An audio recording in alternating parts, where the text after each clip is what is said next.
Good morning, good afternoon, good evening, or good night. No matter the hour you're watching this, welcome, and tell me down in the comments, what city are you watching from? And listen, if this story popped up for you, it's because it deserves to be heard. So go ahead and subscribe so you don't miss the next one. He never imagined that coming back from work that day would change his life forever. 60 years weighed on James Carter's shoulders like the saddle on the white horse he had been riding for 15 years. The late afternoon sun beat hard on his weathered face, and the red dust of the dirt road rose slowly, as if even the earth was tired. The Carter Ranch, on the outskirts of Abilene, Texas, was all that remained of a life once full. Now it was only silence and memory. 3 years had passed since Mary had gone. 3 long years since cancer had taken away the only woman he had ever truly loved. The big house, once filled with laughter and conversations around the kitchen table, now echoed only with the heavy sound of his boots and the ticking of the old clock in the living room. Meals were nothing more than necessity. Breakfast was bread, butter, and silence. Lunch was beans, rice, and longing. Dinner, whatever was left in the fridge, served with a solitude that hurt. His white horse, Thunder, was his only true companion. That animal seemed to understand everything without a word. On the hardest days, Thunder would nudge his head against James's shoulder, as if to remind him he wasn't completely alone. It was a small comfort, but it was all he had. The ranch had 600 acres of pasture, a modest herd of cattle, and a vegetable garden Mary had once planted that James did his best to keep alive. But nothing was the same. Work had become routine without joy. He rose at 5, drank coffee, saddled Thunder, and checked the herd. Then came the fences, the feed troughs, the repairs, the endless chores. At night, he ate in front of the television and went to bed early. Every day the same, every day empty. That Thursday afternoon, the heat was merciless. The thermometer read 104 degrees in the shade, but shade was scarce out in the fields. The cicadas screeched as if announcing the drought was coming strong. The smell of cracked, parched earth rose from the ground, and the hot wind carried the taste of dust. After lunch, James saddled Thunder to check the back pasture, where the cows with new calves stayed. The horse walked slowly, feeling the heat as much as his rider. Every so often, James stopped beneath a tree to wipe sweat from his brow with the sleeve of his shirt. The silence was near complete, broken only by the thud of hooves on hard earth and the distant lowing of cattle. He was almost home, nearing the ranch gate, when he heard an engine roaring at high speed. The sound came from the highway, the one that cut across to Dallas. Cars rarely sped through there, especially at that hour. Most locals knew the road was full of potholes and sharp curves.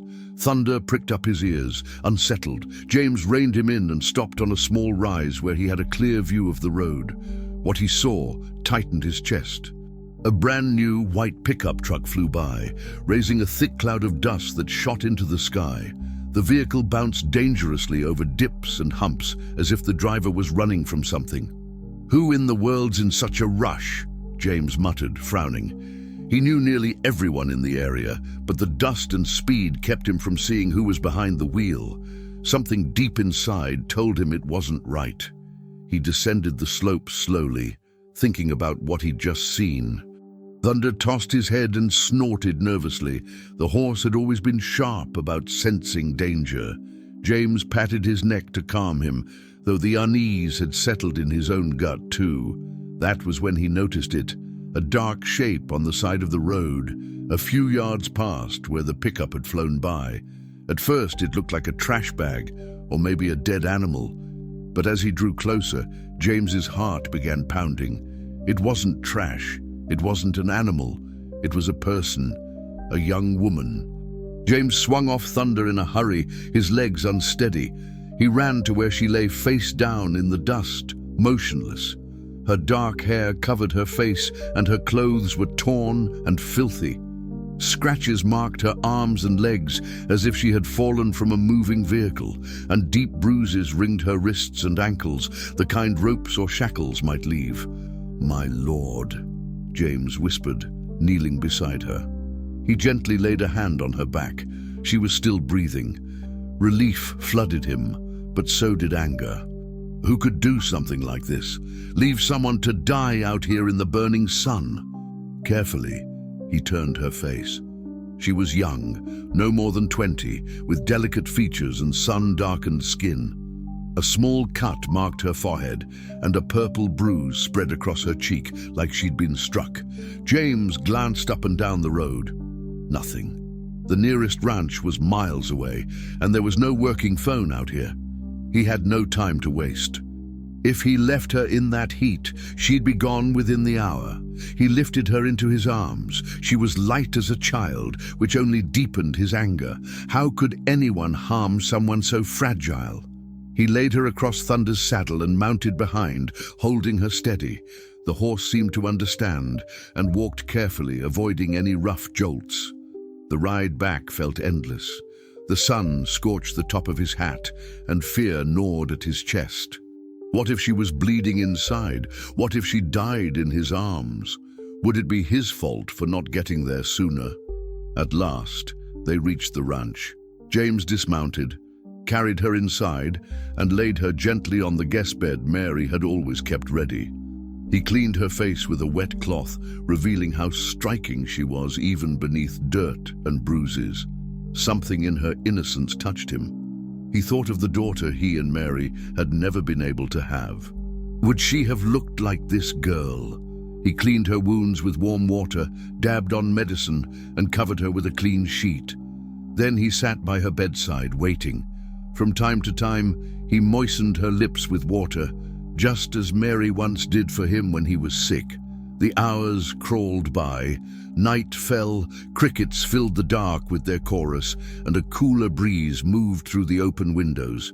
James stayed in his chair, drinking coffee and eating bread with cheese between keeping watch. Thunder grazed quietly outside, as though standing guard. It was near midnight when she stirred, first a faint moan, then her eyelids fluttered.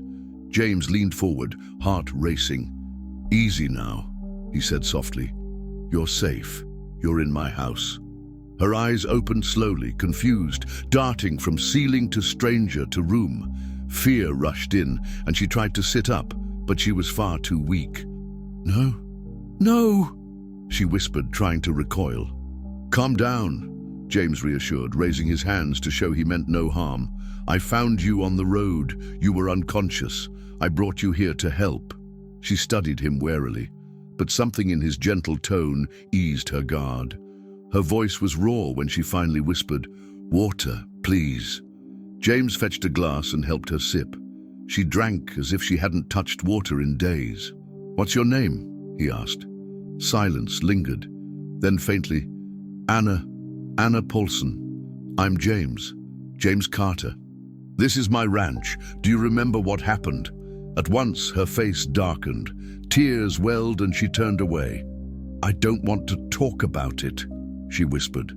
James knew better than to press. He'd seen enough hurt in life to recognize wounds that needed time. "That's fine. You don't need to say anything now. What matters is, you're alive. You'll get better. You hungry?" She nodded weakly. James went to the kitchen and made chicken broth, the kind that always worked when someone was frail. As it simmered, he thought how strange life could be. 3 years of silence, then suddenly this young woman needed him. Maybe Mary was up there arranging things so he wouldn't be alone forever. Maybe it was just chance. Maybe destiny. What mattered was that Anna lived, and he would do everything to keep it that way. When he returned, Anna was sitting up, weak but more alert. She accepted the bowl silently and ate slowly, afraid to upset her stomach. "Thank you," she said when finished. "You saved my life." James shook his head, embarrassed. "Anyone would have done the same. Rest now. Tomorrow we'll talk." But he couldn't sleep that night. The image of the white truck, the marks on her wrists, the fear in her eyes haunted him. Someone had hurt this girl and dumped her like trash, but who and why? Outside, thunder neighed softly, unsettled. James looked out the window at the clear Texas sky. Mary had always said the stars were God's eyes, watching. That night, he hoped she was right.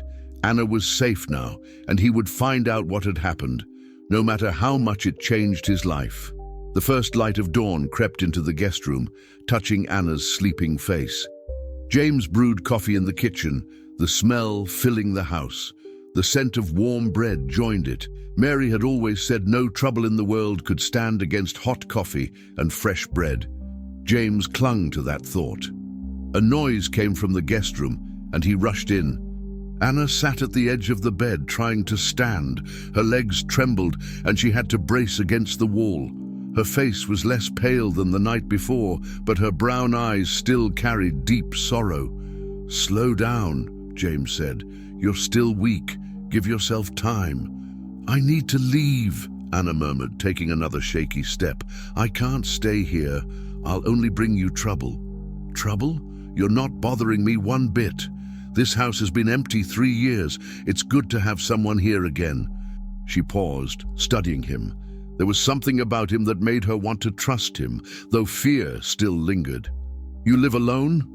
"My wife passed 3 years ago. Cancer. Since then, just me and Thunder." "Thunder." "My horse. A stubborn white one, but loyal." For the first time, Anna managed a faint smile. Timid, barely there, but real. "Must be hard, living alone on a ranch this big." James shrugged, but she saw the sadness flash in his eyes.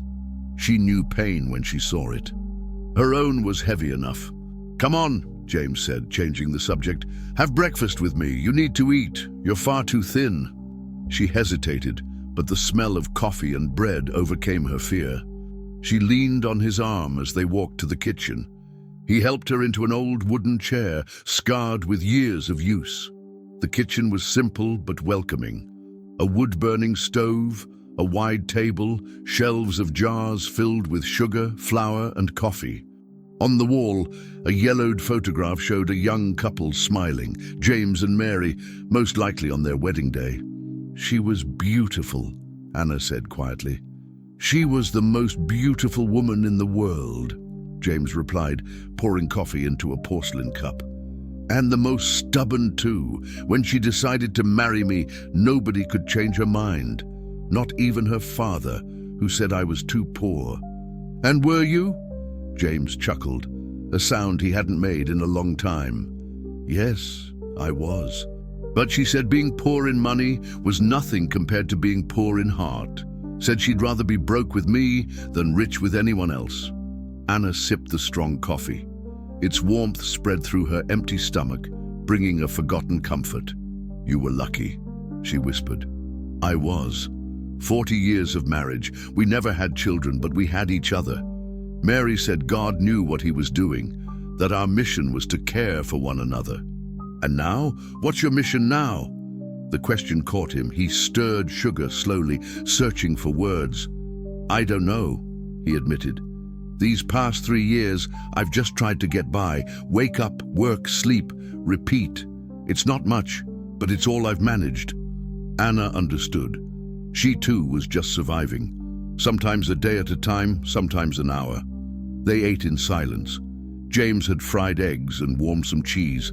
Simple food, made with care. Anna couldn't remember the last time someone had cooked for her. "May I ask you something?" James said finally. Anna tensed at once. "I knew this time would come." "You can ask, but I'm not promising I'll answer. What happened to you? Who left you on that highway?" The tears came before Anna could even try to stop them. She started to cry silently, her shoulders shaking, her hand trembling as she held her coffee cup. John got up and grabbed a tissue, offering it without a word. I can't tell you," Anna sobbed. "If I tell you, he'll find me. He'll come after me, and he'll do worse." "Who's going to come after you?" Anna shook her head, refusing to speak. The fear in her eyes was so intense that John wanted to hug her, but he didn't want to scare her even more. "Okay," he said, returning to his chair.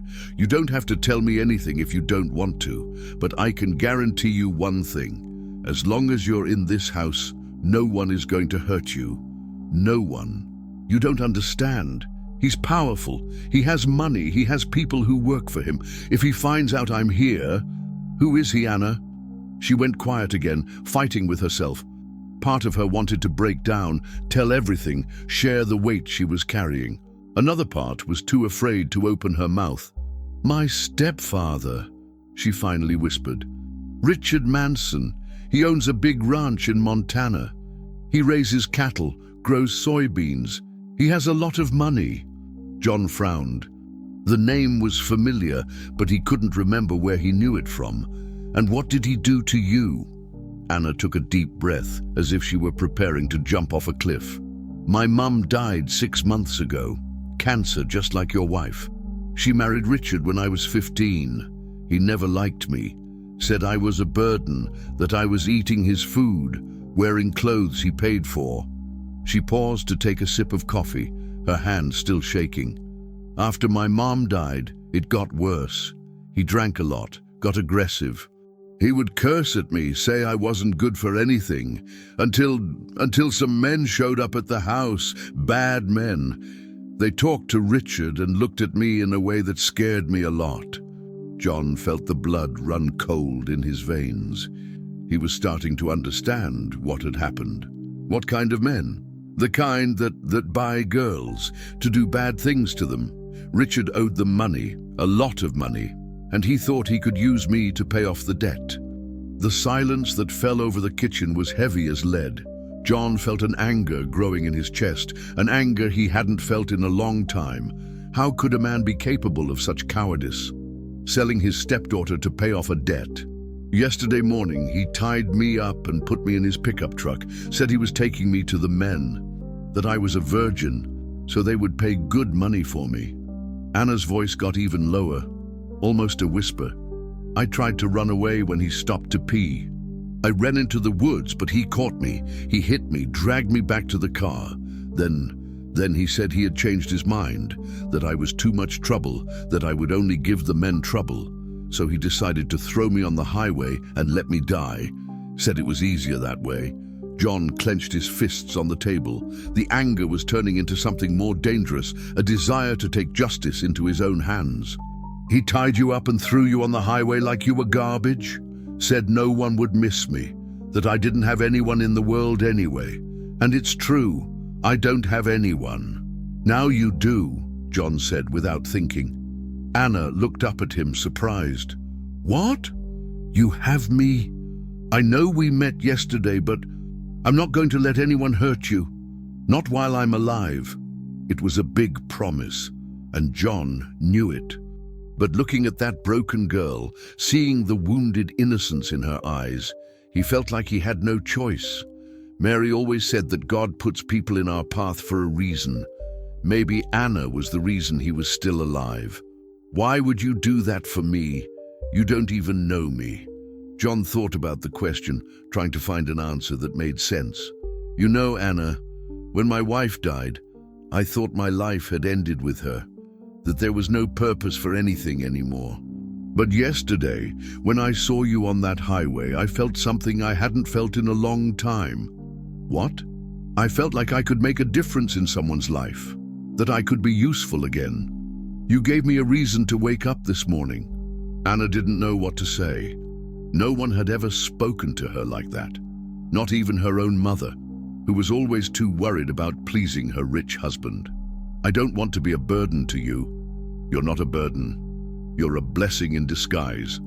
They finished their coffee in silence, each lost in their own thoughts. Outside, Thunder whinnied, calling their attention. Want to meet Thunder? John asked. He's a bit wary of strangers, but he has a good heart. Anna hesitated but ended up agreeing. She needed to get out of that room for a bit, breathe fresh air, try to forget for a few minutes the nightmare she was living. They went to the yard slowly, Anna still leaning on John's arm. The sun was strong, but there was a nice breeze that brought the scent of grass and wildflowers. Thunder was under a mango tree, chewing peacefully.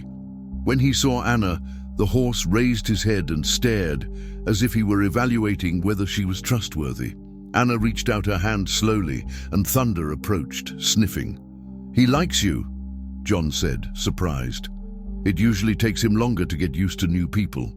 Anna petted the horse's neck, and for the first time since waking up, she smiled for real. There was something comforting about that big, gentle animal. Maybe because he also knew loneliness. "He's beautiful," she said. "How old is he?" 15. "He's old now, but he can still handle it. Mary used to say he would outlive me just to keep me company. Your wife sounds like she was very wise." She was, and very stubborn too. They stayed there for a while, Anna petting Thunder and John watching. There was something healing about that scene, the wounded girl finding comfort in the old horse, the lonely man finding purpose in taking care of someone. It was as if the pieces of a puzzle were slowly falling into place, but the peace didn't last long. The sound of a car on the road made Anna stiffen with fear. Thunder also stirred, whinnying and stomping his hoof on the ground. "He's back," Anna whispered, grabbing John's arm. "It's him. I know it's him." John listened carefully. There really was a car approaching, but it was still far away. It could be anyone. A neighbor, the mailman, someone who got lost on the road. "Calm down," he said, trying to reassure Anna. It might not be him. But deep down, John also had a bad feeling. The sound of the engine was strong, powerful. It sounded like a pickup truck, a white pickup truck. "Come on," he said, taking Anna by the hand. "Let's go inside." They ran inside, Anna trembling with fear and John feeling his heart race. If it really was Anna's stepfather, he was going to have to make a difficult decision. Confront a rich and powerful man to protect a girl he barely knew. But looking at Anna, seeing the terror in her eyes, John knew there was no choice.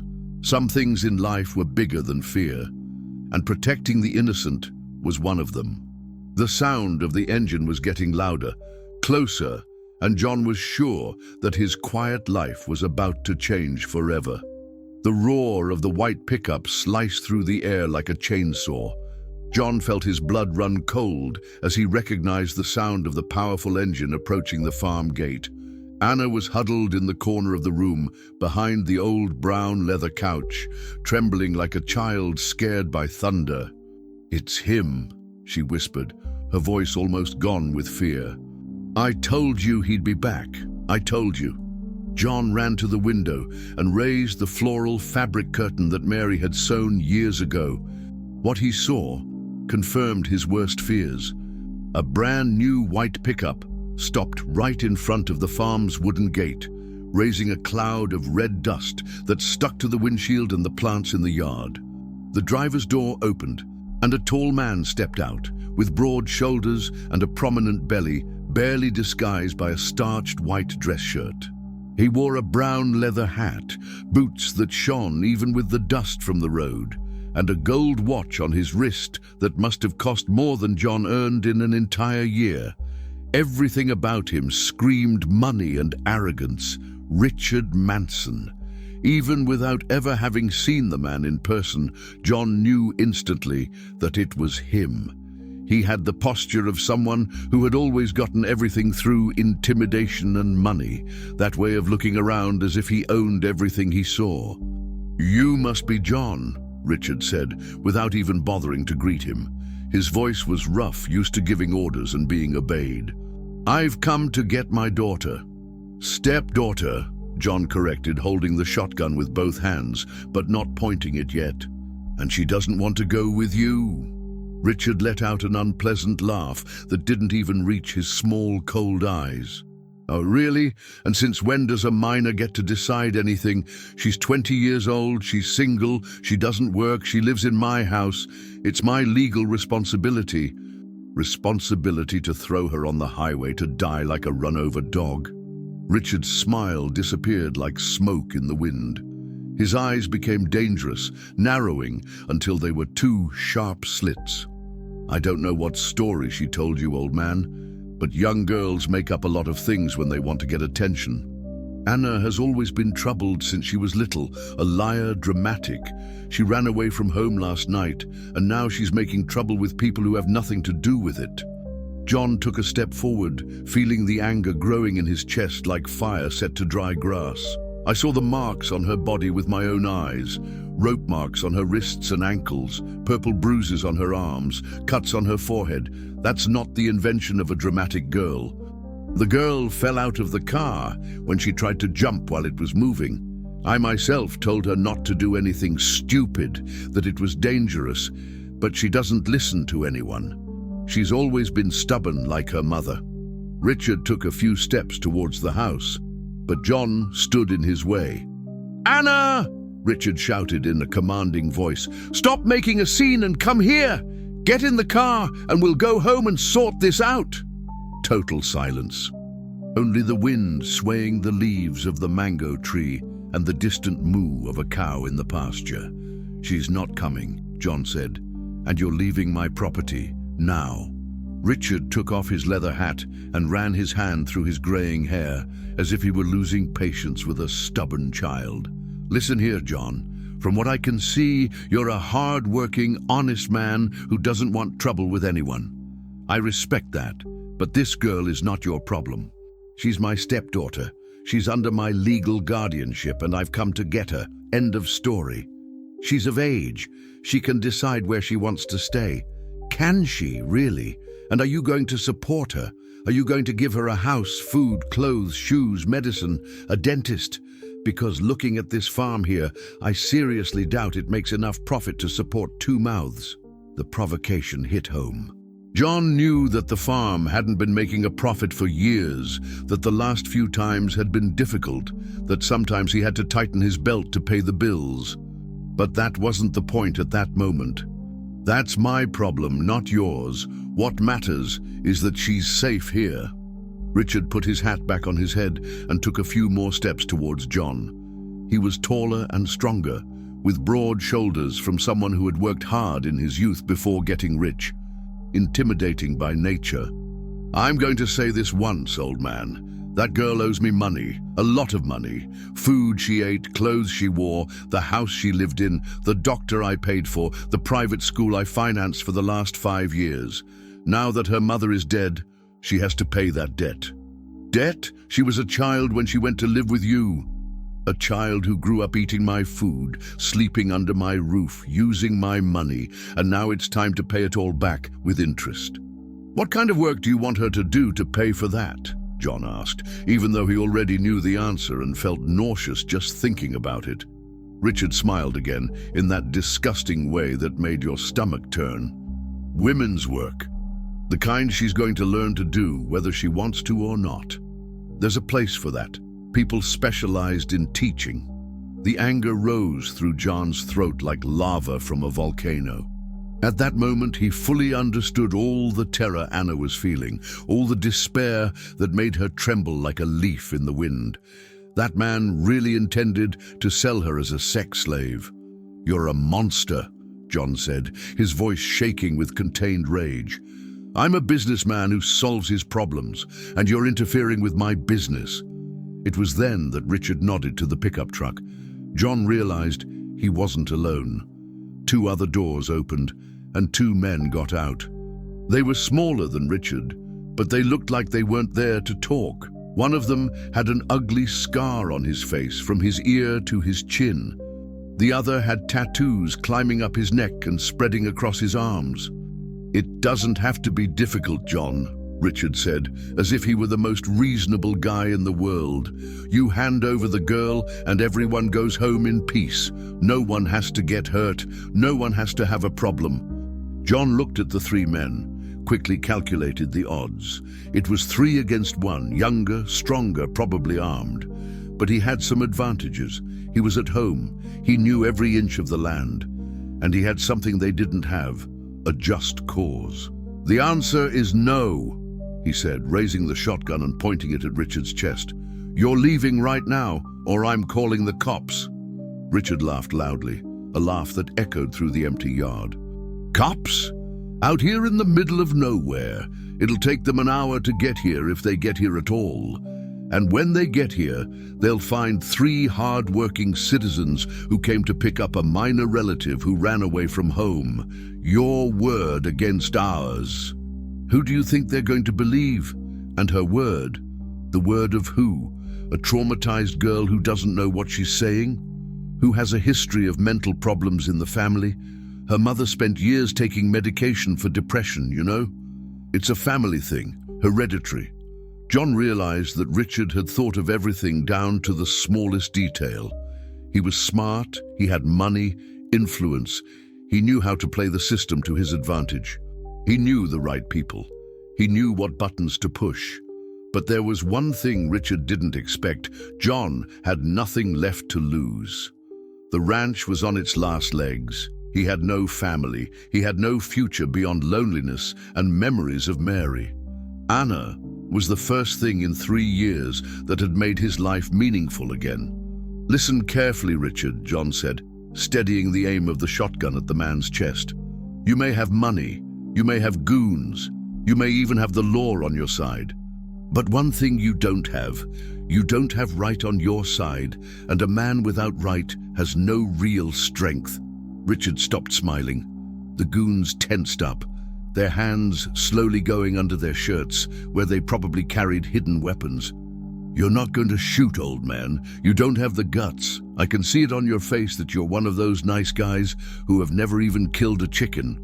You want to bet your life on that?" For a moment that seemed to last an eternity, no one moved. The wind made the leaves of the mango tree sway, creating dancing shadows on the dirt floor. Thunder whinnied in the pasture, as if he felt the heavy tension in the air. A robin sang in the tree, unconcerned with the human drama unfolding below. John looked deep into Richard's small, cold eyes and saw something he didn't expect to see: fear. The rich and powerful man, accustomed to intimidating and getting everything through force and money, was afraid of a poor 60-year-old rancher with an old shotgun. It was Anna who broke the deadly silence. She appeared in the doorway of the house, pale as paper, but with a new determination on her face. "Stop," she said in a firm and clear voice. "Enough of this charade. I'll go with you." "Anna, no!" John shouted, without taking the aim off Richard. "Don't do it. I don't want you to get hurt because of me. You've already done so much for me, more than anyone has done in my entire life." Anna descended the 3 steps of the wooden porch slowly, as if she were walking to her own funeral. Each step was an effort, each movement a struggle against the fear that was trying to paralyze her. Richard smiled again, thinking he had won the war. "That's right, girl. Come here and we'll go home and sort this whole situation out. Forget this nonsense and let's go." But when Anna reached John's side, she did something that took everyone by surprise. She took his free hand and said very loudly, for everyone to hear, "I choose to stay here. Of my own free will. John has offered me protection and a home, and I accept his offer." Richard turned red with anger, the veins in his neck bulging like stretched ropes. "You can't do that. You're my responsibility. As long as you're not married or have a job, you're under my care." "Not anymore. I'm 20 years old. I've been an adult for 2 years. I can decide my own life." "You're going to regret this, you damn girl. You're both going to regret it very much." "Maybe," John said, feeling Anna squeeze his hand tightly. "But at least we'll sleep with a clear conscience, knowing that we did the right thing." Richard looked at the 2 goons, made an almost imperceptible signal with his head. The men understood the message and started walking back to the car, reluctantly. It was obvious that they wanted to start a fight, resolve the situation by force. But Richard was too smart for that. It was one thing to intimidate and make threats. It was quite another to commit a violent crime on someone's property, in broad daylight, with the possibility of witnesses. "This isn't over," Richard said, taking off his hat and wiping the sweat from his forehead with a silk handkerchief. "You don't know who you're messing with. You have no idea the kind of trouble you've gotten yourselves into." "And you don't know who you're messing with either," John replied. "Never underestimate a man who has nothing left to lose." Richard got into the pickup truck, slammed the door hard enough to make the car shake, and started the engine. But before leaving, he lowered the window and shouted one last threat. "1 week, Anna! 1 week for you to come back willingly, on your own 2 feet. After that, I'm coming back here, and then it won't be for a nice conversation." The car sped away, raising a cloud of red dust that took several minutes to settle. The sound of the engine gradually faded until all that remained was the heavy silence of midday in the plains. John lowered the shotgun, his hands trembling slightly from the accumulated tension. Anna was still holding his hand, and he could feel how she was trembling too, but not with fear. It was a tremor of relief, of gratitude, of an emotion that she couldn't even name. "Thank you," she whispered, her voice choked with emotion. "No one has ever done this for me. No one has ever protected me from anything." "You don't have to thank me," John said, placing his free hand on her shoulder. "Any decent person would do the same thing." "No, they wouldn't. Most people would pretend they didn't see anything, that it's not their problem. But you didn't. You risked your own life for a stranger. You're not a stranger anymore. From the moment you set foot on this ranch, you became family." Anna started to cry, but they were tears of relief and gratitude, not of fear or despair. For the first time in a long time, she felt that maybe there was hope in the world. "But he'll be back," she said, after she managed to control herself a little. "He always comes back, and when he comes back, he'll bring more people. Then we'll be ready. You don't understand the situation. He has a lot of money, a lot of power. He can buy cops, judges, anyone he needs. He can make my life a living hell and yours too. Why doesn't he give up on you? Why so much insistence? Just out of spite?" Anna lowered her head, embarrassed. It was difficult to talk about it, but John deserved to know the whole truth. "It's not just spite, it's money. He sold me to some very dangerous men. Men who make girls work in horrible places, doing things I can't even talk about." John felt like he had been punched in the stomach. "Sold you how?" "They paid for me in advance. A lot of money. If I don't show up, he'll have to return everything. And from what I heard of his conversations on the phone, he doesn't have that money anymore. He spent it all." "How much money?" Anna took a deep breath before answering, as if the words were poison in her mouth. $50,000. John was speechless. $50,000 was more money than he saw in 5 years of hard work on the ranch. It was an amount that completely changed the situation. My God. Now you understand why he won't give up. It's not just a matter of wounded pride or authority. He needs me to not go broke, to not have to explain to some very dangerous men why he can't deliver the merchandise. John was silent for a long time, digesting the information and all its implications. $50,000. Richard really wasn't going to give up, and when he came back, it would be with more people, more prepared, more desperate. "We need to leave," Anna said, reading his thoughts. "Run away from here, go far away, to some place where he can't find us." "Where to? You said he has contacts everywhere?" "I don't know. New York, maybe. Los Angeles. Some big city where we can blend in, disappear into the crowd."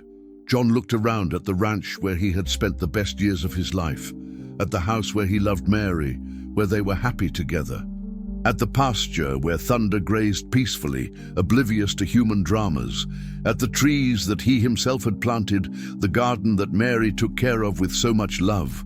It was everything he had in the world. His whole life was there, in every piece of land, in every memory stuck on the walls of the house. But looking at Anna, seeing the mixture of hope and fear in her brown eyes, he knew he had no real choice. He couldn't abandon her now, not after seeing the courage she had to face her stepfather, to choose to stay by his side.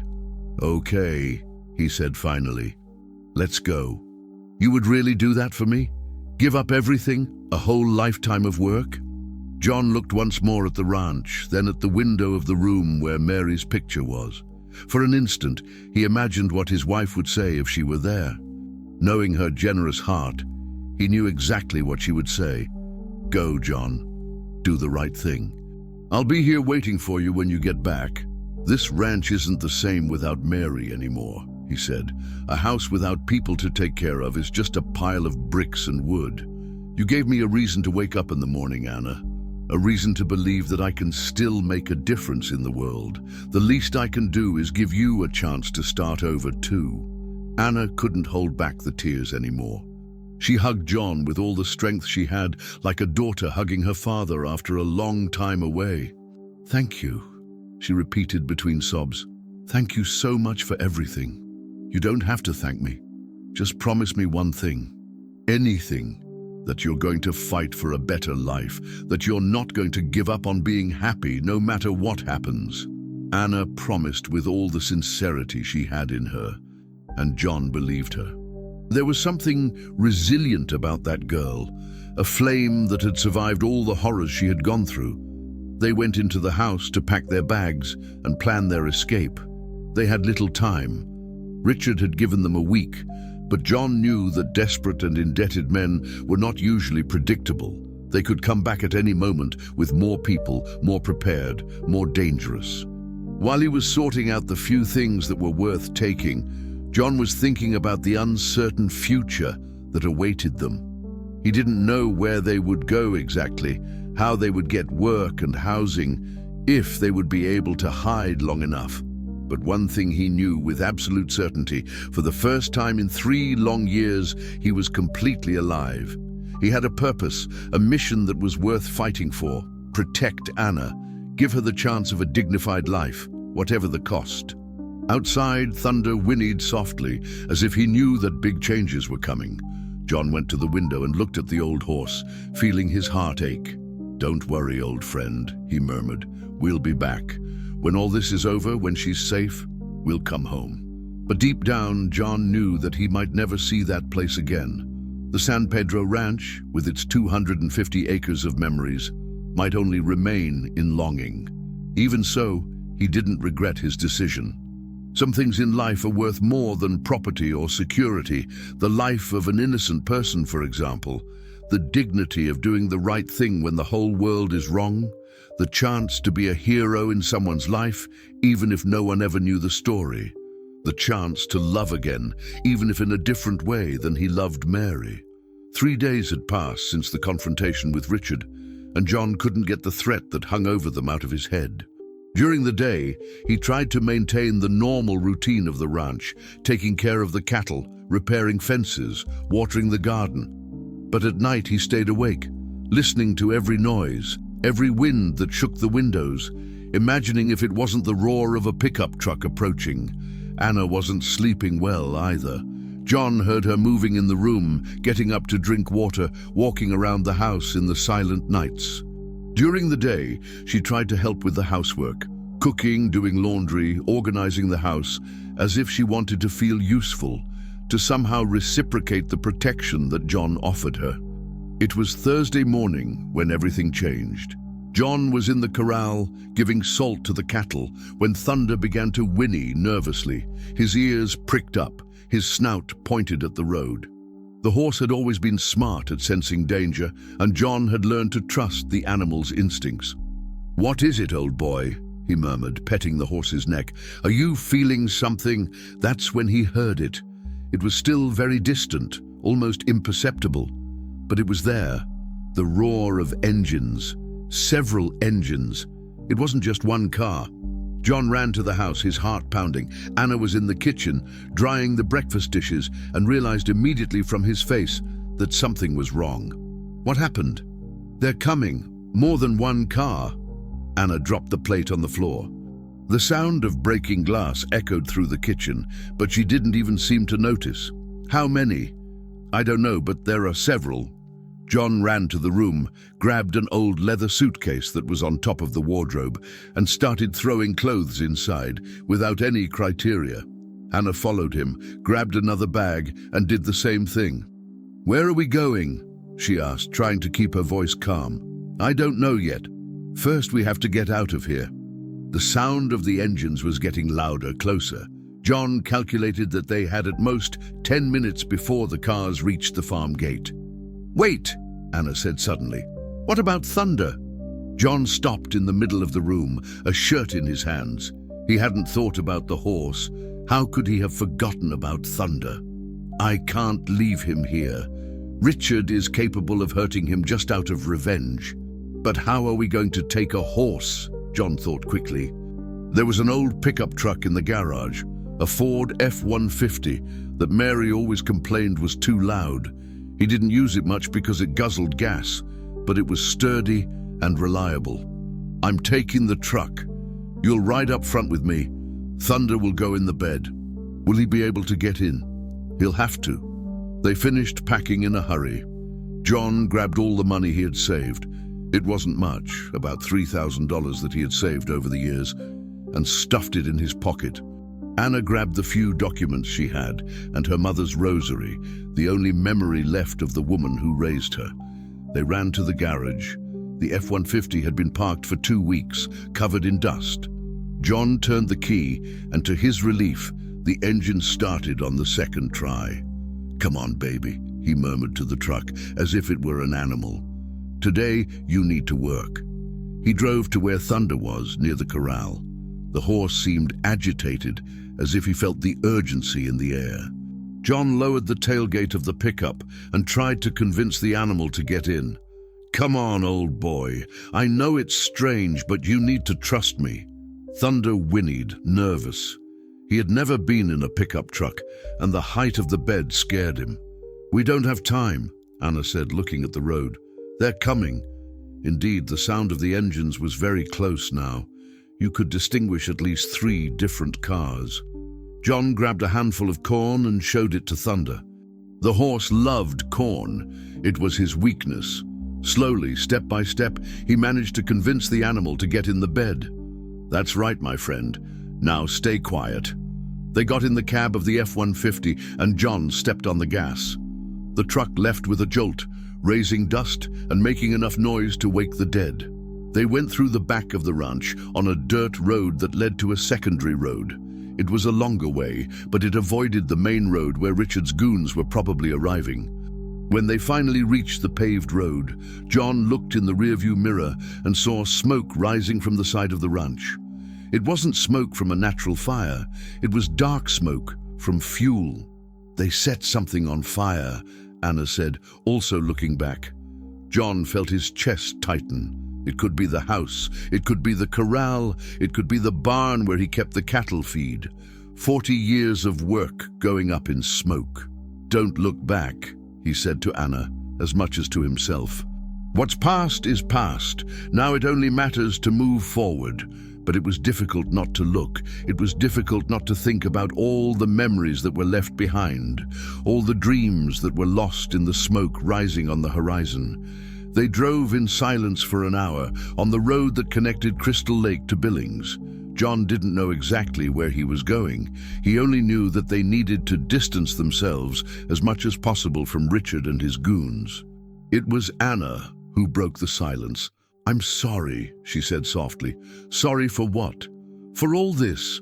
For the ranch? For your life that turned upside down because of me?" John looked at her out of the corner of his eye. Anna was looking out the window, tears slowly running down her face. "You're not to blame for anything, girl. It's all the fault of that monster who calls himself your stepfather. But if I hadn't appeared in your life, if you hadn't appeared in my life, I would still be dying slowly on that ranch, living only on memories. You gave me a reason to live again, Anna. A reason to wake up in the morning and feel that I can make a difference in the world." Anna turned to him, surprised. "How can you say that? You lost everything because of me." "I lost material things, but I gained something much more important. I gained a family again." The words came out naturally, without John thinking about it properly. But as soon as he said it, he realized that that was exactly how he felt. Anna had become the daughter that he and Mary never had. "Family," repeated Anna, as if the word was strange in her mouth. "That's right. You're my family now, and we protect family, no matter the price." Anna cried harder, but they were tears of emotion, not of sadness. No one had ever spoken to her like that. No one had ever made her feel important, loved, part of something. They stopped at a gas station on the way out of Billings to fill up and buy water for Thunder. The horse was agitated in the bed, but enduring the trip better than John expected. "Where are we going?" Anna asked while John filled the tank.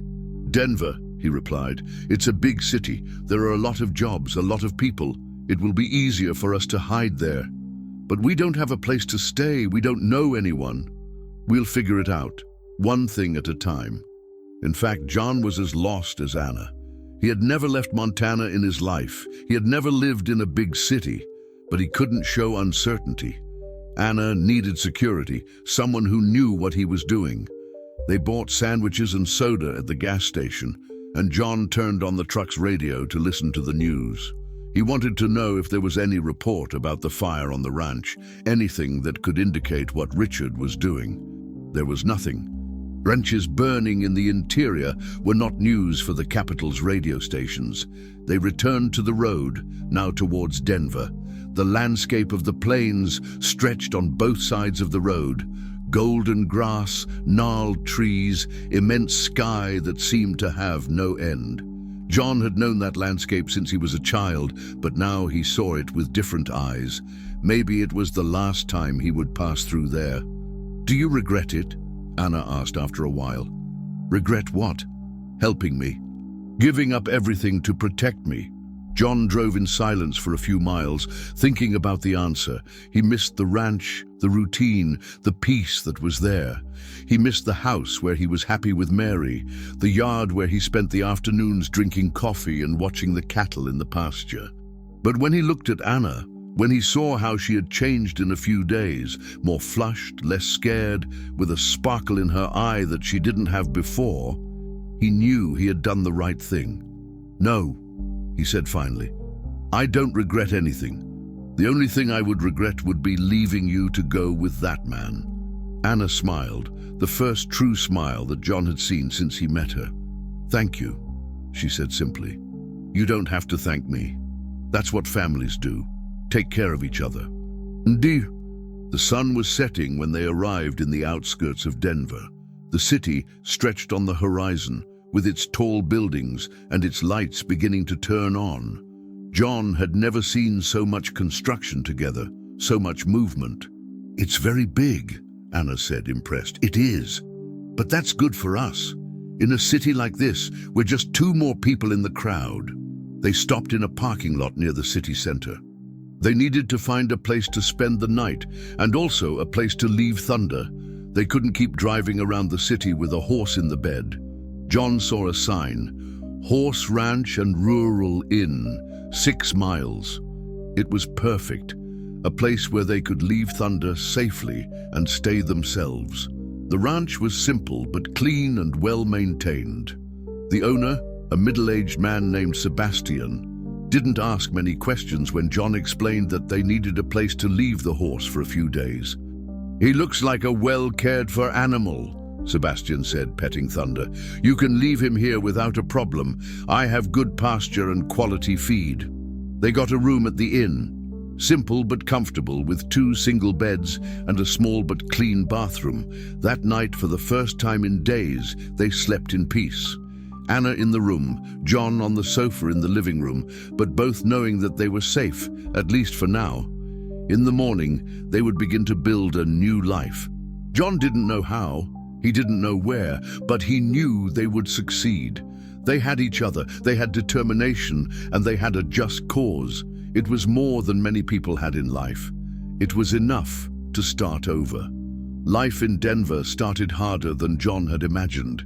In the first few days, they stayed at the Rural Inn, but the money they brought from the ranch was dwindling rapidly.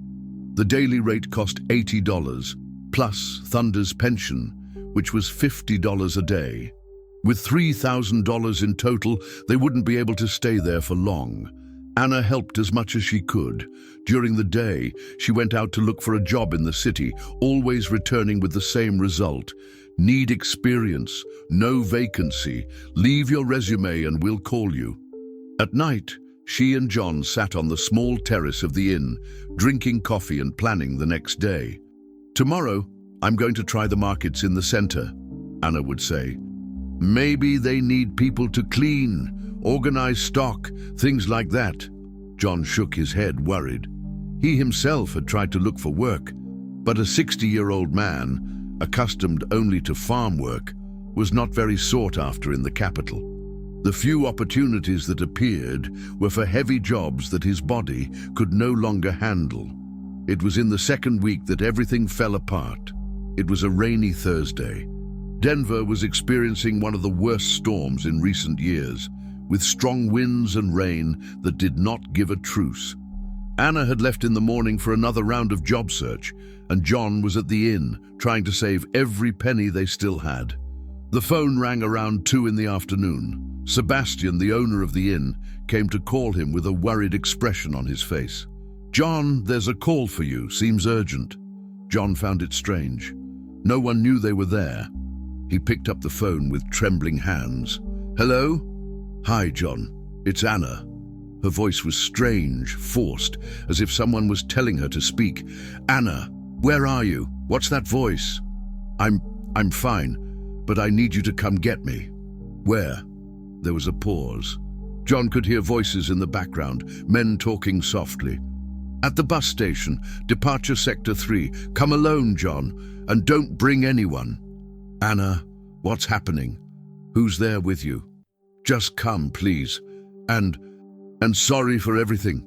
The call was cut off. John stood there holding the phone, his heart pounding. Something was very wrong.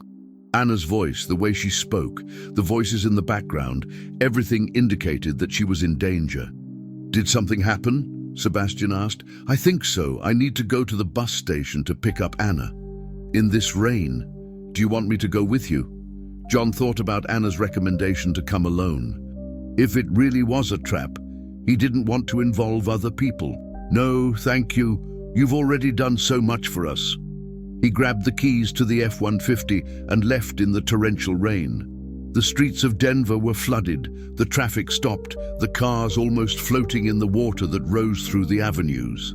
Visibility was almost zero. The windshield wipers couldn't handle so much water. The trip that would normally take 30 minutes took almost 2 hours. When he finally arrived at the bus station, John was soaked and desperate. He left the truck in the parking lot and ran inside the terminal. The Denver bus station was huge, full of people, noisy and confusing. John looked for departure sector 3, passing dozens of people waiting for buses, street vendors and families with luggage. He found Anna sitting on a bench near the boarding platform. She wasn't alone. 2 men were next to her, one tall and thin, the other short and strong. They weren't the same goons who were with Richard on the ranch, but they had the same face of someone who wasn't there to talk.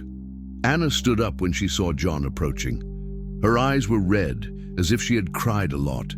There was a small bruise on the right side of her face. "John," she said, her voice trembling, "you came." "Of course I came.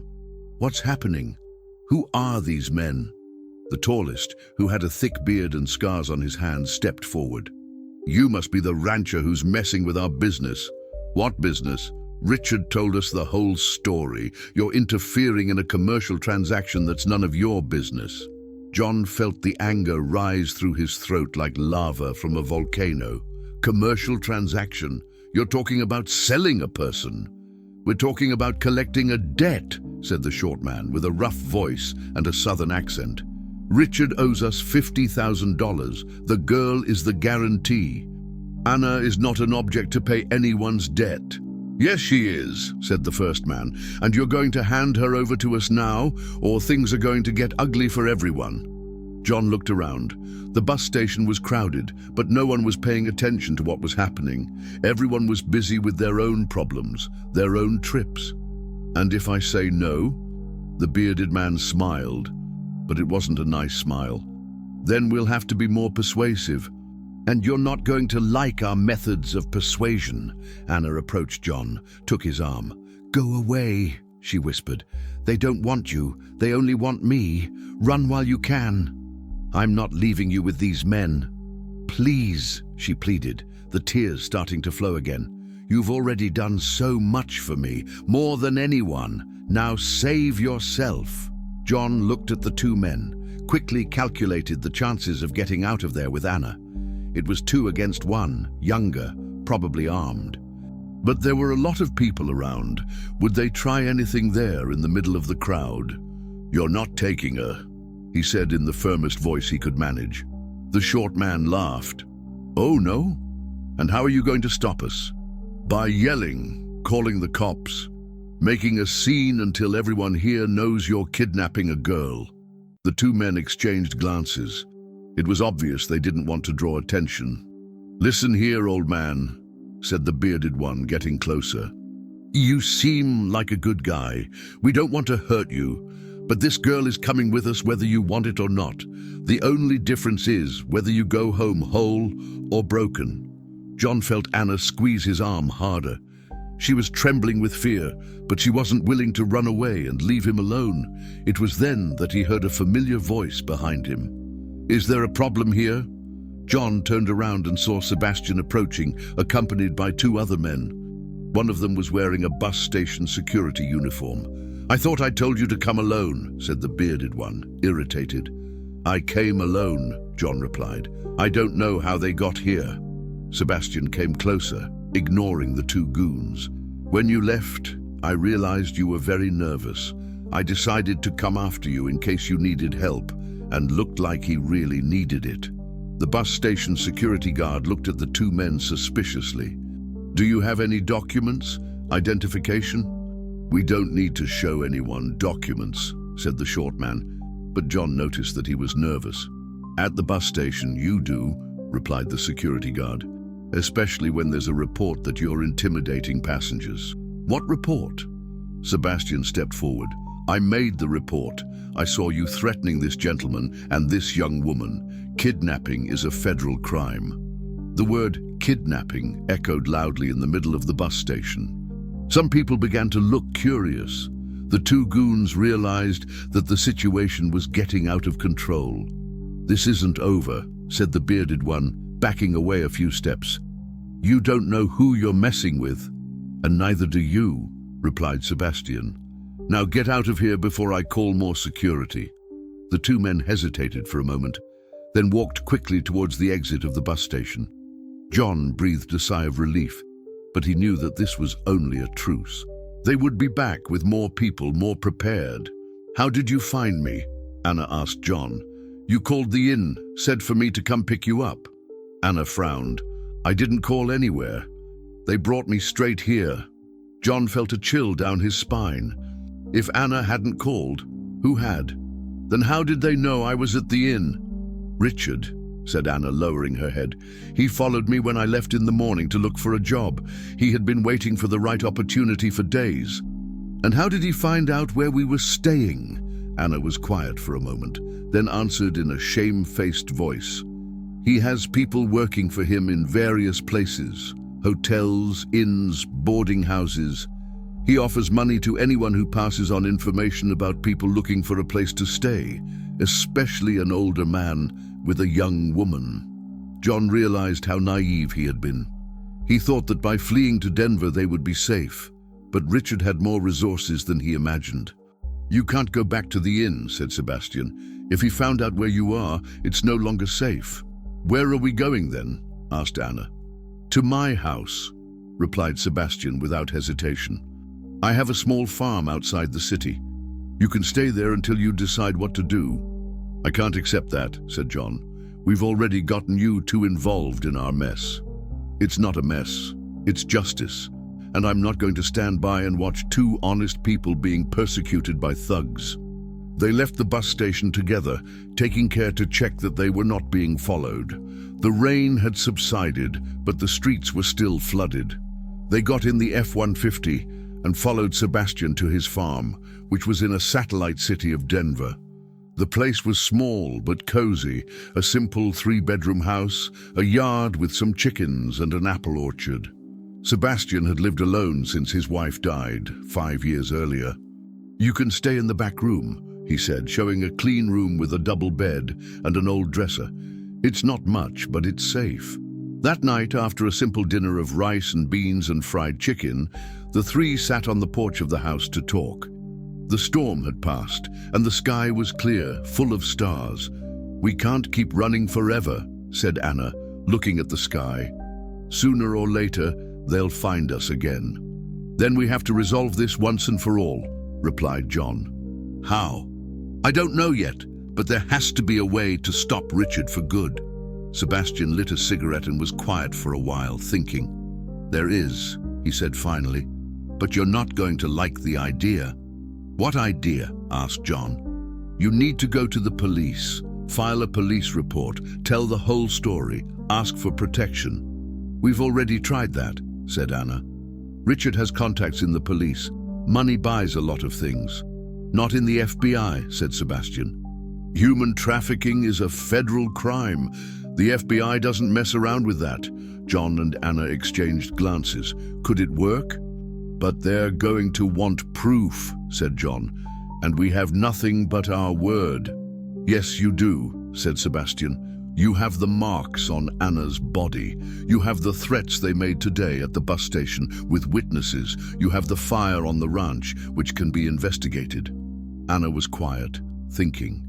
The idea of having to tell the whole story to strangers, of having to relive all that, scared her. But maybe it was the only chance to end that nightmare once and for all. And if they don't believe us? She asked. Then we keep running, said John. But at least we tried to do the right thing. Anna took a deep breath and agreed. Okay, let's try. The next morning, they went to the FBI headquarters in Denver. The building was imposing, full of security guards and metal detectors. They were attended by a young agent who listened to the whole story carefully. The agent's name was Carla.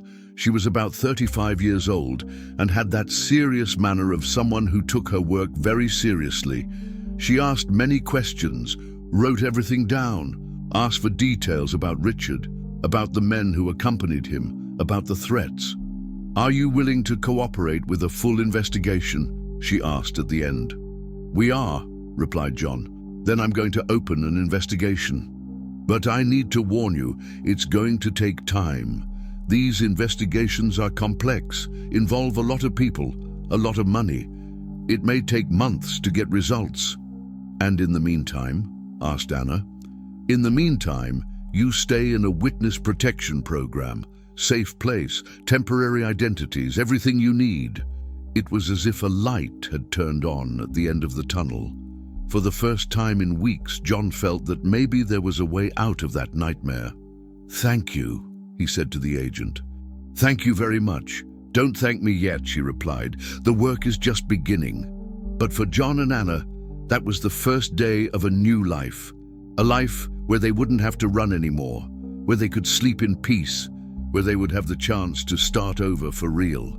It was all they asked for, a chance to be happy. 3 months had passed since John and Anna entered the witness protection program.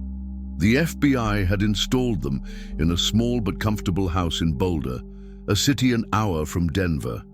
They had temporary documents with different names. John became Joe Smith, Anna became Mary Jones, and a small monthly allowance from the government to survive while the investigation lasted.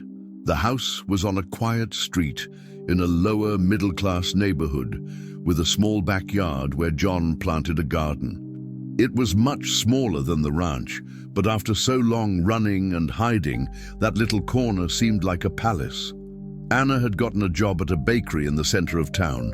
She woke up early every day at 5 in the morning and came back in the late afternoon with the smell of fresh bread stuck to her clothes and a smile on her face that John hadn't seen in a long time.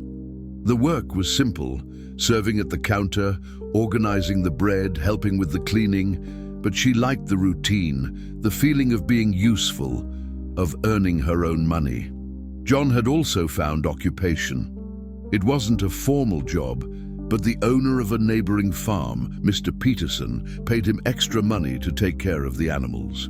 It was just some chickens, some pigs, and 2 dairy cows, but it was work that John knew well and that made him feel at home.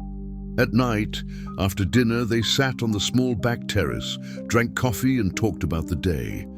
Anna told the news from the bakery, the funny customers, the breads that sold the most, the gossip of the city. John spoke of the animals, of how the chickens were laying well, of how the cows gave a rich and tasty milk.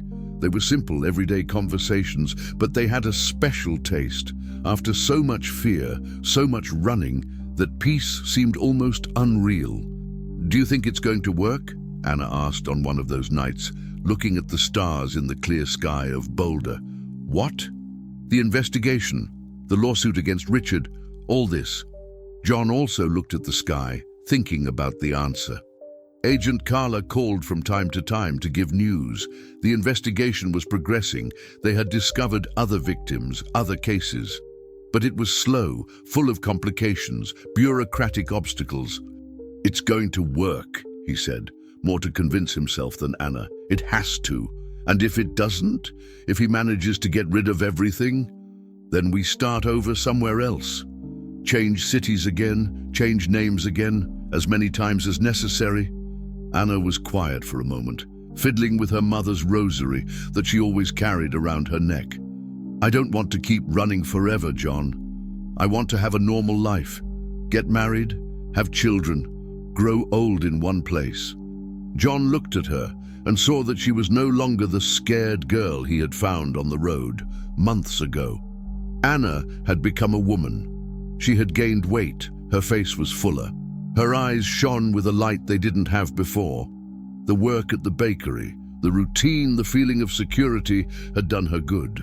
"You're going to have all that," he said. "A normal life, a family, I promise. And you? What do you want for the rest of your life?" The question caught John by surprise. He hadn't thought about himself, about what he wanted, in a long time. Since he found Anna, his only concern was to protect her, take care of her, ensure she was safe. "I want to see you happy," he said finally. "That's all I want." Anna got up from the chair and approached him, gave him a warm kiss on the forehead, like a daughter does with her father. "You've already made me happy," she said. "Now it's time for you to be happy too." It was a Thursday morning when the tranquility was broken. Anna had left for work as always, and John was in the yard taking care of the garden when he heard the phone ring. It was Agent Carla, and from the tone of her voice, John knew immediately that something was wrong. "John, I need to talk to you urgently. Today. Did something happen?" "Yes, something serious. Can you come here to Denver? It's important." "Sure. Anna's working, but I'll go get her. Bring some clothes. You may have to stay here a few days." The call was cut off, leaving John with a bad feeling in his stomach. He ran to the bakery, explained to Anna that they needed to travel urgently because of the investigation. She didn't ask questions, just asked her boss for permission, and they went home to pack a small suitcase. The trip to Denver was tense. Neither of them spoke much, each lost in their own thoughts. John drove the old F-150, which he had managed to recover from the ranch where they left Thunder, while Anna looked out the window, biting her lip nervously.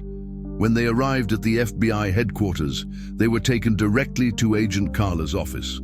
She was accompanied by another agent, an older man with an unfriendly face. "Sit down," said Carla, without the usual greetings. John and Anna sat down expectantly. "I have bad news," she began. "Richard Manson was released yesterday." The world seemed to collapse on John.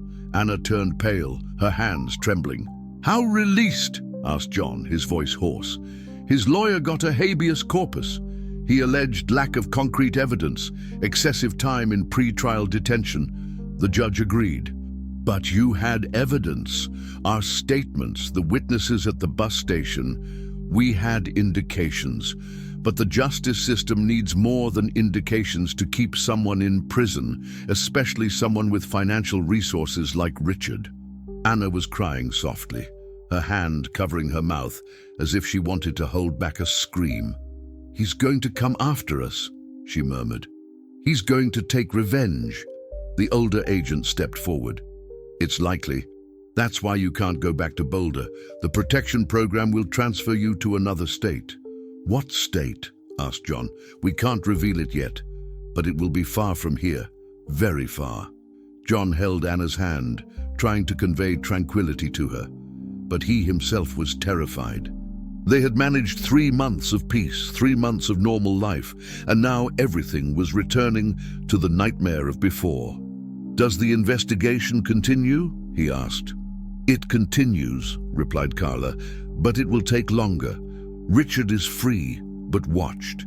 Any suspicious movement from him, any attempt to intimidate witnesses, and we'll be on top of it. That's not going to help us if he finds us first," said Anna, her voice choked with emotion. "That's why you're going to disappear completely. New names, new city, new life, until the trial is over." They left the FBI with instructions to stay in a safe hotel until the transfer was organized. It was a simple hotel in downtown Denver with discreet federal security guards in the lobby. In the room, Anna threw herself on the bed and cried like she hadn't cried in a long time. They were tears of frustration, of exhaustion, of fear of the uncertain future. "I can't take it anymore," she sobbed. "I can't take running anymore, hiding, being afraid all the time." John sat on the edge of the bed, caressed her hair. "I know it's difficult, but we're going to overcome this too. We always overcome it. Until when? Until when are we going to have to live like this?"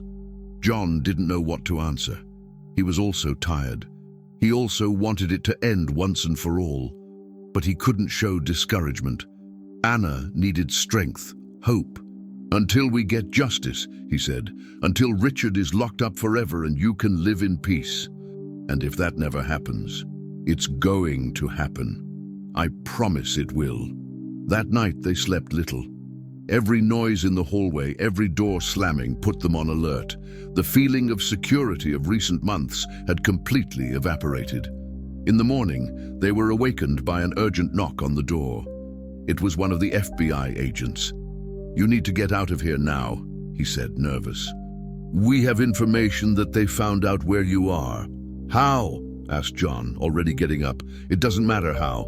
Put on some clothes quickly and come with me." In 5 minutes, they were dressed and descending the fire escape of the hotel. An FBI car was waiting for them at the back exit. "Where are we going?" asked Anna.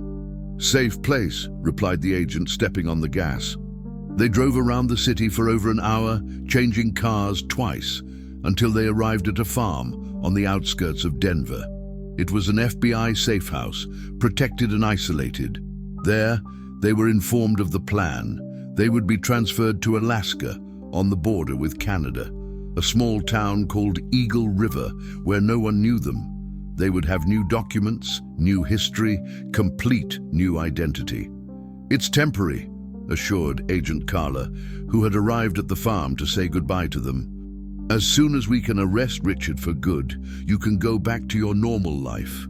"When is that going to happen?" asked Anna. "We don't know. It could be in 6 months, it could be in 2 years. It depends on a lot of things." Anna was quiet, absorbing the information. 2 years, maybe more. 2 years away from everything she had managed to build in Boulder, away from the bakery, from her friends, from the life she had begun to love. "I'm not going," she said suddenly. Everyone looked at her, surprised. "What do you mean you're not going?" asked John. "I'm not going to spend the rest of my life running. I'm not going to let that man turn me into an eternal fugitive." "Anna, it's dangerous," began the agent. "Everything is dangerous, but living in fear is also dangerous. It slowly kills your soul." Anna stood up, looked at everyone in the room. "I want to face Richard once and for all. I want him to come after me. And when he comes, I'll be ready." "You don't understand what you're saying," said John, standing up too. "He's going to kill you." "Maybe, but at least I'll die being myself, not hiding behind a false name." The silence that fell over the room was heavy as lead. Everyone knew that Anna was right in part. You can't live forever running. But they also knew that facing Richard was almost suicide. It was Agent Carla who broke the silence. "There's a third option," she said slowly. "What?" "We use you as bait. We let Richard know where you are, set up an ambush and catch him red-handed trying to hurt you." John was horrified. "That's crazy! You want to use Anna as bait for a monster like that?" It's dangerous, admitted Carla, but if it works, we get rid of him once and for all. Anna looked at John, then at the agent. How would it work? You go back to Boulder, you live normally, as if nothing had happened. We put up discreet 24-hour surveillance. When Richard shows up, and he will show up, we'll be ready. And if you don't arrive in time, asked John, then you die, said Carla with brutal honesty. That's why I'm saying it's dangerous. Anna was quiet for a long time, thinking. John knew that expression. It was the same one she had when she decided to stay with him on the ranch, when she faced her stepfather the first time. I'm in, she said finally. Anna, no, shouted John. I can't let you take that risk. It's not up to you. It's up to me, and I decide that I'm tired of running. Anna turned to the agent. When do we start? Tomorrow, if you want, but think carefully. Once it starts, there's no going back. That night in the safe house, John and Anna talked late into the night. He tried to convince her to go to Alaska, to continue hiding. She stood firm in her decision. I can't live forever looking over my shoulder, she said. I want to have children someday, John. I want them to have a courageous mother, not a fugitive. But if it goes wrong, at least I tried. You taught me that. You taught me that some things are worth more than life itself. John sighed, knowing that he wasn't going to be able to change her mind. Anna had matured a lot in recent months. She was no longer the scared girl from the road. She was a woman who knew what she wanted. Okay, he said finally. If that's what you want, I'll stay by your side. Until the end. Anna smiled and hugged him tight. Thank you, she whispered, for everything, for saving me, for taking care of me, for teaching me to be strong. You were already strong, replied John. You just needed to discover it. The next morning, they returned to Boulder. The house was exactly as they had left it, the garden half withered, some plants dead. John watered everything, while Anna went to the bakery to explain that she was back. At night, they sat on the terrace as they always did. But this time there was a different tension in the air. They knew that Richard was out there, looking, approaching. It was only a matter of time before he appeared. Are you afraid? Asked John.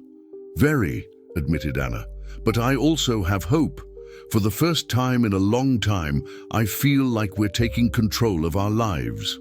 John agreed. It was better to face the danger head-on than to spend a lifetime running from it. At least now, they had a chance to end it once and for all. In the distance, a car passed slowly down the street. John noticed that the driver looked at their house with more attention than normal. The final hunt was beginning, and this time, they would be ready. 5 days had passed since they returned to Boulder, 5 days of seemingly normal routine, but loaded with a tension that could be cut with a knife. Anna returned to work at the bakery as if nothing had happened, waking up early, serving customers with her usual smile, pretending not to see the federal agents disguised as customers who spent the day drinking coffee and eating pastries. John also tried to maintain normalcy, taking care of the garden, going to Mr. Peterson's farm, talking to the neighbors about the weather and the corn crop. But his eyes were always alert, observing every car that passed slowly, every strange person who walked down the street. Agent Carla had explained the security scheme. There were at least 6 agents working in shifts, taking turns so as not to attract attention. Some pretended to be customers at the bakery, others new residents of the neighborhood, street vendors, city hall employees doing research. The siege was set, but it was invisible. When is he going to show up? Anna asked every night, sitting on the back terrace. Soon, John replied, trying to sound confident. A man like Richard can't control his anger for long. In fact, John was beginning to wonder if Richard hadn't given up, if he hadn't decided to cut his losses and move on. Maybe he had understood that pursuing Anna was no longer worth it, that the risk was too high. But Anna knew her stepfather better than anyone. He's coming, she said with absolute certainty. It's a matter of honor for him now.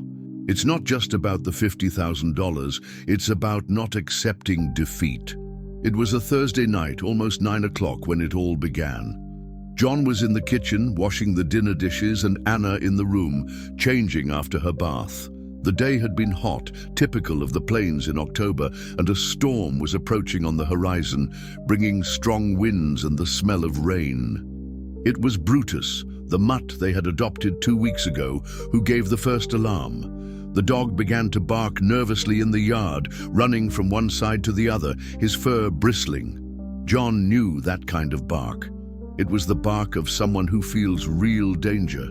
He went into the yard to see what was agitating the animal and realized that the streetlights were off. All of them. The whole street was plunged into a darkness that was not natural. "Anna," he called softly. "Come here." She appeared at the back door, still tying the cord of her robe. "What is it?"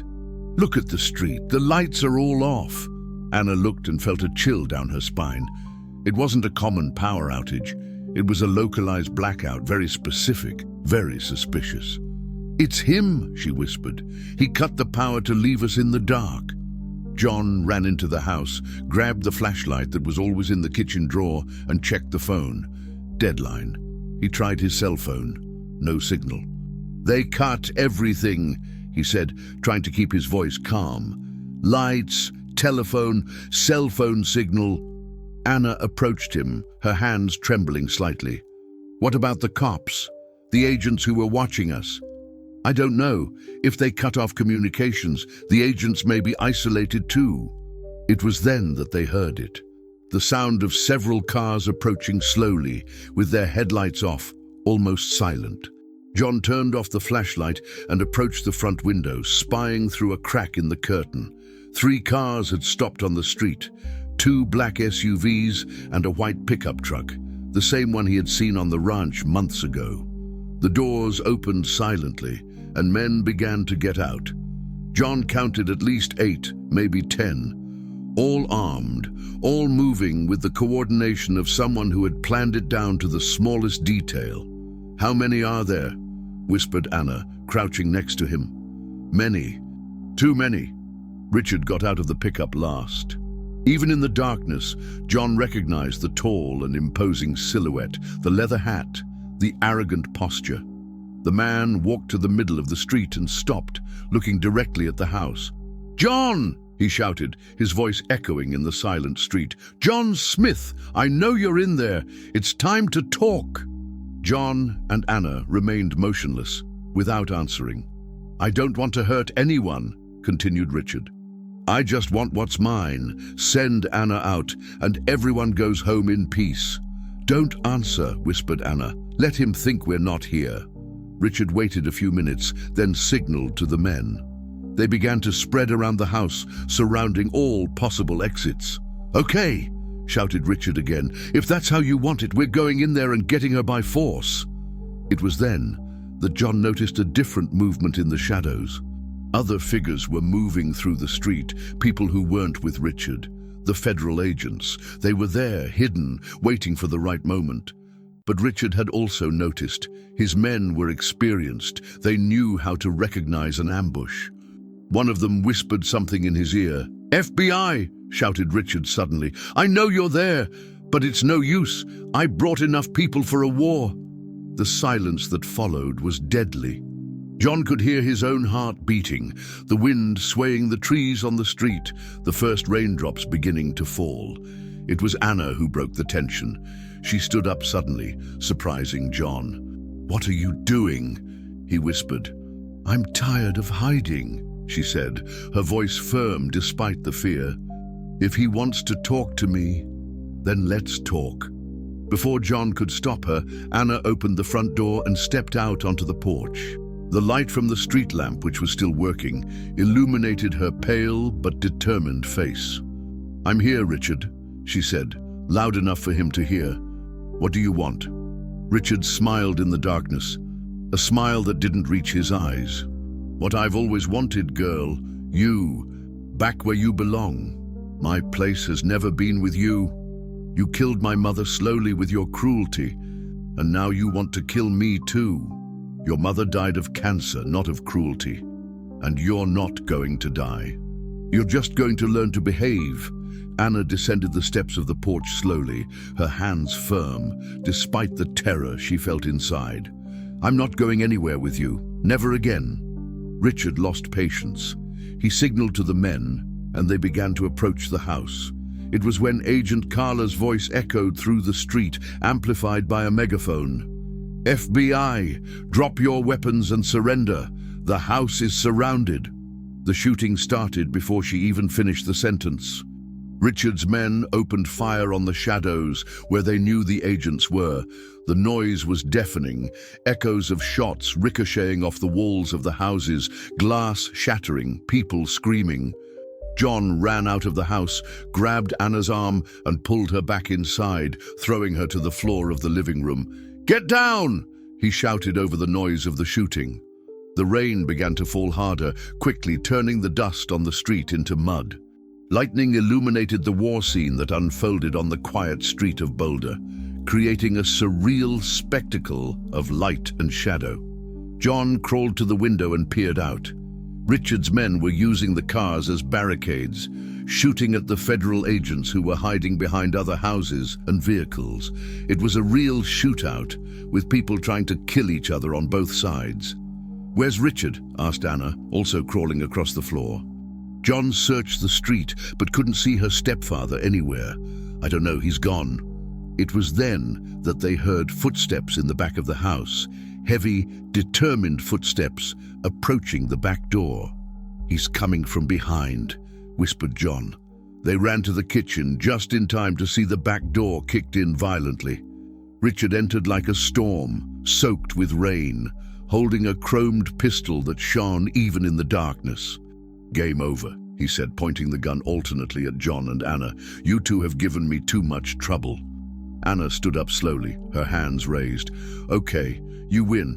I'll go with you. But leave John alone. He has nothing to do with this." "Yes, he does. He ruined my plans. It cost me a lot of money. Now he's going to pay." Richard pointed the pistol directly at John's chest. "No!" shouted Anna, placing herself in front of him. "If you want to kill me, kill me. But don't kill him. Get out of the way, Anna. This old man has lived too long. I'm not getting out of the way." For a moment, Richard hesitated. He could shoot Anna, but that didn't solve his main problem. He needed her alive to deliver to the men who had paid for her. Dead, she was worth nothing. It was that hesitation that saved their lives.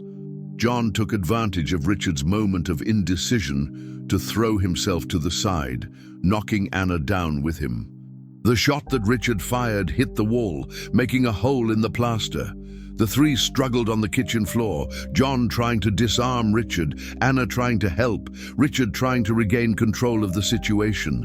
The pistol flew away, sliding across the wet floor. Richard was stronger and younger than John, but John had something that Richard didn't have. He was fighting for someone he loved. The strength of desperation made him able to immobilize the younger man, holding him on the ground while Anna ran after the weapon. "Kill him!" shouted Richard when he saw Anna picking up the pistol. "Kill that old bastard who ruined your life!" Anna held the gun with both hands, pointed it at Richard, the man who had destroyed her childhood, who had tried to sell her as a slave, who had pursued her and John for months on end. "Go on, Anna!" shouted Richard, thinking that she was going to shoot John. "Finish him off once and for all." But Anna turned the gun and pointed it directly at Richard's chest. "No," she said in a firm voice. "The one who's going to end here is you." Richard turned pale when he realized the mistake. He tried to move, but John was holding him tight. "You don't have the guts," he said, his voice trembling with fear for the first time. "You're not a murderer." "You're right," said Anna, lowering the gun. "I'm not a murderer. I'm not like you." It was then that the front door of the house was broken down and the federal agents entered running, guns in hand. "FBI, don't move!" The shooting outside had ended. From the shouts and movement, it seemed that the agents had won. Agent Carla entered the kitchen, saw Richard on the ground, immobilized by John and Anna, with the pistol in her hand. "Is everything okay?" she asked. "It is now," replied Anna, handing her the gun. "It's over. It's finally over." Richard was handcuffed and taken outside in the rain. As he was being put in the patrol car, he looked at Anna one last time. "This isn't over," he shouted. "I have powerful friends. I'll get out and come after you again." Anna looked him in the eye without fear for the first time since she met him. "No, you won't," she said calmly, "because now I'm not afraid of you anymore. And without fear, you have no power over me." Richard was taken away, along with the goons who survived the shooting. The street was filled with police cars, ambulances, curious neighbors who came out of their houses to see what had happened. John and Anna stood on the porch, embraced, watching the movement. The rain was still falling hard, washing the street, washing the blood, washing the last vestiges of that terrible night. "Is it really over?" asked Anna, still not completely believing it. "It's over," said John, holding her tighter in his arms. "This time it's really over." Agent Carla approached, also wet with rain. "Richard is going to be locked up for a long time," she said. "Human trafficking, racketeering, attempted murder. He won't be able to get out so easily this time." "What about the others? The men he owed money to?" "They are also being investigated. With the evidence we obtained today, we will dismantle the entire network. You helped save many other victims." Anna smiled for the first time that night. "Then it was worth it." "Yes, it was," agreed John. "It was very worth it." They spent the rest of the night giving statements, telling the whole story once again for the official reports. When they were finally released, the sun was already rising, tinging the sky with pink and gold. They sat on the back terrace as they always did, but this time it was different. There was no more tension in the air. There was no more fear. Just peace, real peace, for the first time in a long time.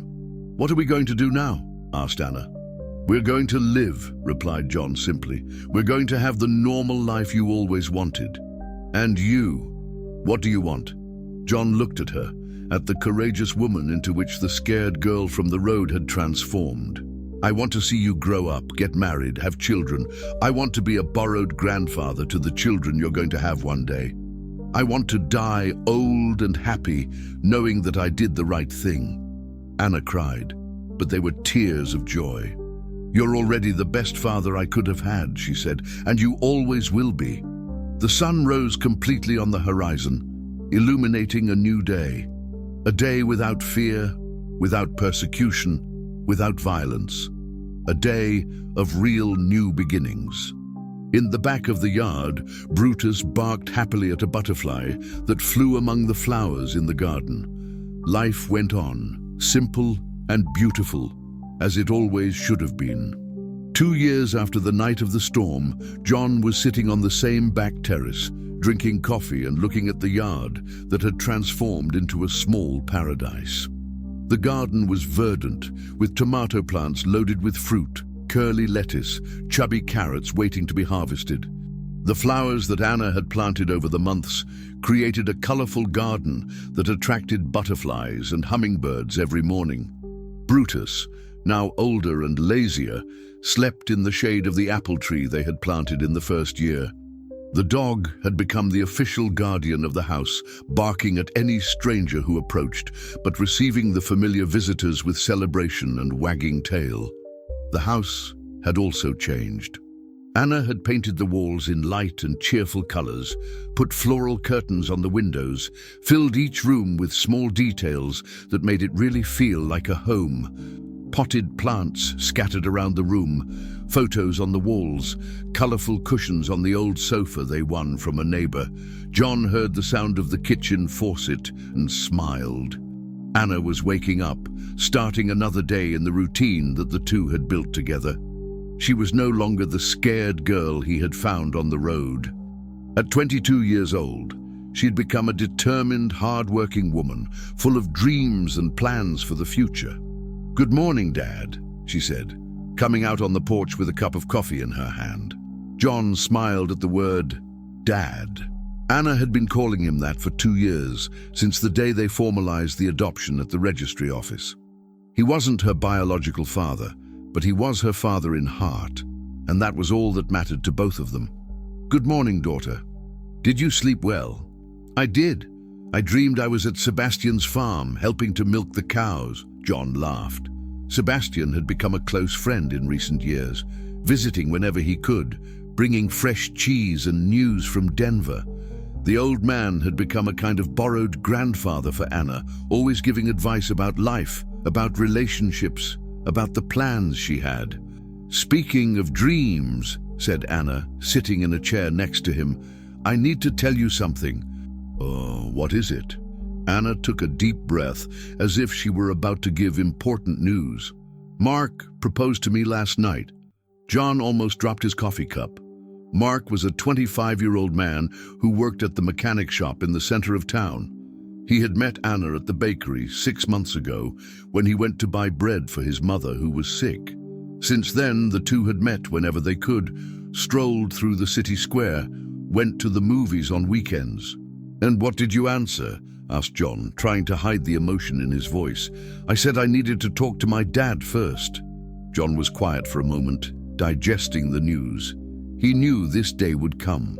Anna was a pretty, hard-working girl. She had suitors since they arrived in Boulder. Mark was a good guy, honest, hard-working. He treated Anna with affection and respect. "Do you like him?" "I like him a lot. He makes me laugh. He treats me well. He has plans for the future. He wants to open his own shop, build a house, have children. And you want the same thing?" Anna smiled, that smile that John knew so well. "Yes, I do. I want it a lot." John got up from the chair and went to her, kissed her on the forehead as he always did when he wanted to show affection. "Then you have my blessing. You're going to be very happy."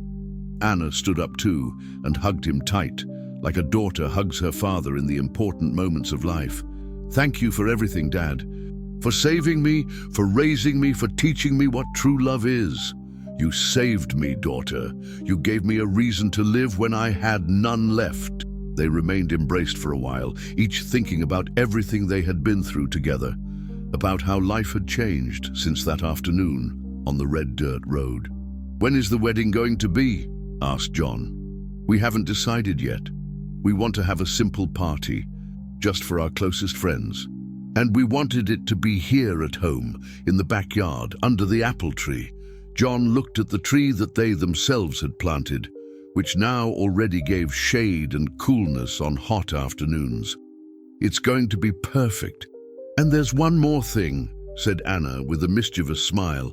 "Mark has already talked to his godfather, who is a justice of the peace. He can celebrate the ceremony." "Great. And when do you intend to live together?" "For now, we want to continue living here. Mark can come here, there's a spare room, and that way I keep taking care of you." John shook his head. "No, daughter. You need your privacy. Start your married life the right way. I can take care of myself alone. But I don't want to leave you alone. We've spent too much time apart in life." John thought about the proposal. The house really had enough rooms, and it would be good to have company. But he didn't want to disrupt his daughter's wedding. "Let's see how it goes. For now, you stay here until you can build your own house." Anna smiled and gave him another hug. "Thank you, Dad. You're the best dad in the world." That afternoon, Mark came to have dinner with them. He was a simple boy, dark-tanned by the sun, hands calloused from working with tools, but he had a good heart and treated Anna like a princess. During dinner, they talked about plans for the future. Mark really wanted to open his own shop. He already had some customers who were looking for him to do extra services after work. Anna would continue working at the bakery until they could get financial stability for her to take care of the house only. "And children?" asked John, making the two blush. "Do you intend to have children?" "We want it a lot," replied Mark. "Anna always says she wants at least 3. "3?" laughed John. "You're going to give work to the borrowed grandpa." That night, after Mark left, Anna and John stayed on the terrace talking about the wedding, about the preparations, about how good it would be to have a party at home. "Do you know who I miss the most?" said Anna suddenly. "Who?" "Thunder. I wanted him to be here to see my wedding." John also missed the old horse. Since they left the ranch, Thunder had stayed at Sebastian's farm, well cared for and fed, but away from them. John visited whenever he could, but it wasn't the same thing. "Who knows if we can't bring him here," said John. "For the wedding, it would be a good surprise." Anna's eyes lit up. "Would you do that?" "For you, I'll do anything." 2 weeks later, John was driving the F-150 back from Sebastian's farm, with Thunder in the bed. The horse was older, the fur whiter, the movement slower, but he was still the same faithful companion as always. When they arrived home, Anna ran out to receive the horse. Thunder recognized her immediately, whinnied softly, and let her pet his snout. "Hi, old friend," she said with tears in her eyes. "I've missed you so much." They set up a paddock in the back of the yard for Thunder to stay. It wasn't as big as the pasture on the ranch, but it was enough for him to move around and graze. The horse seemed happy to be near them again. The preparations for the wedding ran fast. Anna sewed her own dress, simple but beautiful, of white fabric with small embroidered flowers. John bought a new suit, the first in 10 years, and looked elegant like a groom. They invited few people, Mr. Peterson from the farm, and his wife, the owners of the bakery where Anna worked, some neighbors who became friends, Sebastian, who made a point of coming from Denver, and Agent Carla, who had become a close friend over the years. The wedding was on a Saturday afternoon, when the sun was weaker and a pleasant breeze blew from the plains. They set up some tables under the apple tree, decorated with flowers from the garden, prepared simple but tasty food. Anna looked beautiful in the dress she made herself, with a crown of flowers in her hair and her mother's rosary around her neck. Mark wore a new white shirt and dress pants that he had tailored. The ceremony was simple and emotional. The justice of the peace read the traditional vows. Anna and Mark promised each other eternal love, exchanged simple gold rings that he had bought with the savings of months of work.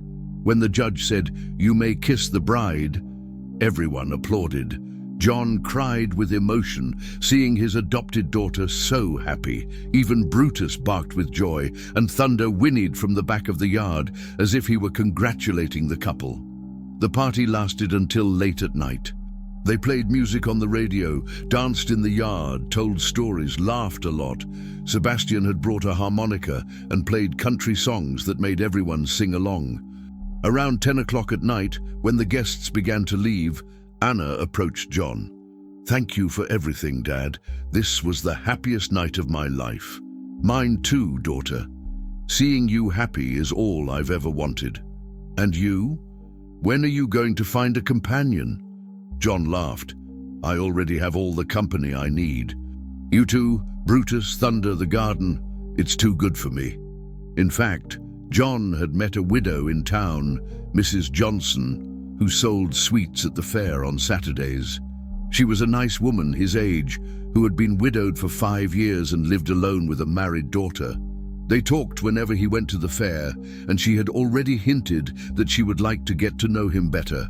But John didn't want to talk about it on Anna's wedding night. There was time for everything in life. A year after the wedding, Anna was pregnant with her first child. John was going to be a real grandfather, even if borrowed.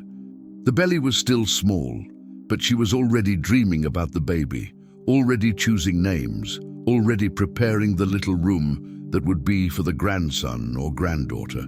Mark had managed to open his own shop in a partnership with a friend, and business was going well. Anna stopped working at the bakery to take care of her pregnancy and help with the administration of the shop. Mrs. Johnson had become a constant presence in the house. They didn't live together yet, but she came to dinner almost every day, helped Anna with the housework, made sweets that John loved. It was a good company, a friendship that was turning into something more serious. "You two should get married," said Anna one night, seeing John and Mrs. Johnson talking and laughing in the kitchen. "I don't know if she wants to," replied John, a little embarrassed. "Of course she wants to. Any blind person sees that she's in love with you." John turned red like a teenager talking about dating. "And you? What do you think of the idea?" "I think it's great. We can have a double party. your wedding and the christening of the baby. It was a Sunday afternoon, 8 months later, when Anna went into labor.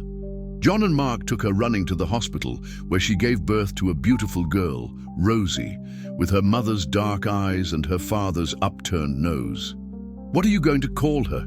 asked John, holding the granddaughter in his arms.